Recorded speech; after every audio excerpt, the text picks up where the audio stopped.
I guess not. No, see, this happens. I have to go back and think. I think this year was less about, we really played a lot of the backstory, if you will, last year. This year was kind of more about moving forward and what we're doing now, where it's all going to, and where it's leading to.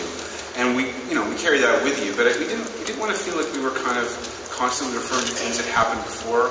I think by this point, if you want to get real about it, it's like, okay, you've had the veil pulled off from over your eyes, you're in the zone, you're working, you now have a shorthand with your boss, it's the best job you've ever had, you've kind of acclimated to working with very frightening things, let's get on with it, let's get your Irish up a bit, and that was... Whoa. It's a good thing. It's a good thing. Can I just say that with being incredibly cryptic and not giving anything away, we don't get backstory on him this year, we get future story. Ooh. Oh yeah, there's a very big future story. I think our first season felt like a first season. It was a lot of introduction, it was a lot of getting the audience acquainted with our world and what we're dealing with and with the characters. And Sorry, we're listening. We're listening,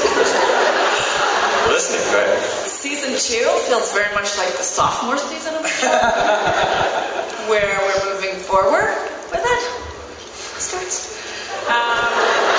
It feels different. Like season 1 felt like a first season. Season 2, we're settled and we're moving forward. So it's And you actually really move forward because you have a post-apocalyptic episode. It sounds like it's going to be a real shocking element to the show. So talk about that. Pavor Nocturnus is an episode where it's a probable future, and it's Will unlike you've ever seen. It creeped me out when Robin walked onto set.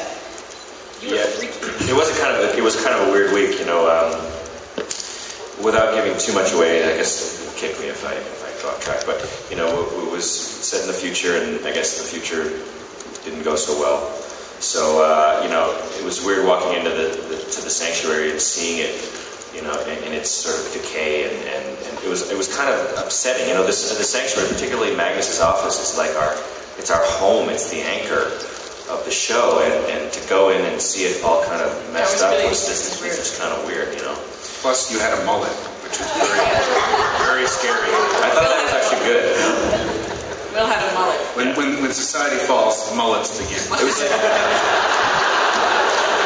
was like 1985 Bono, kind of. Yes. That's what we yes, do. It was the hockey. Which is okay. It was the hockey mullet.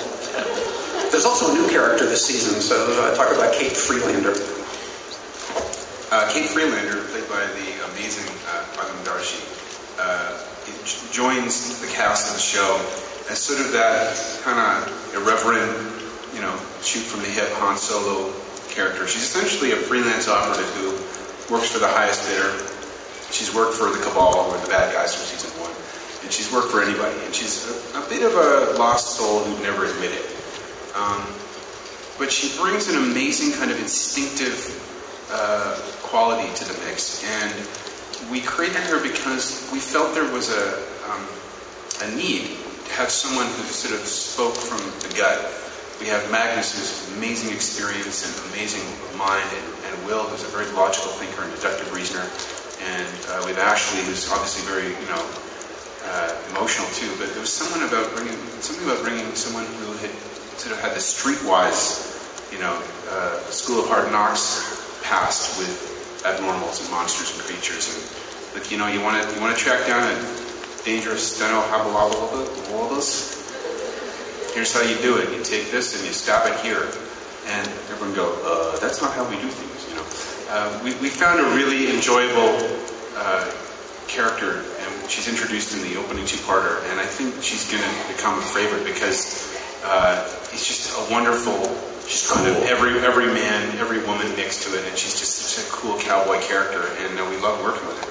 I think the interesting thing about bringing a character from outside of the sanctuary in is it shines a light on everything that we sort of hold dear and the routines that we have and the way that we do things, and to bring somebody in from the outside to question it, it sort of forces us to reestablish ourselves and figure out whether what we're doing is the right thing and whether the way we're doing it is the right way to do it. So it's a really cool dynamic that it brings to the show.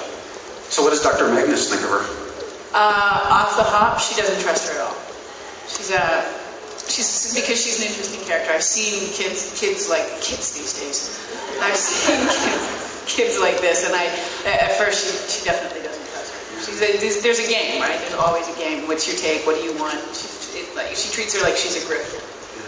Everybody wants to know about love interests for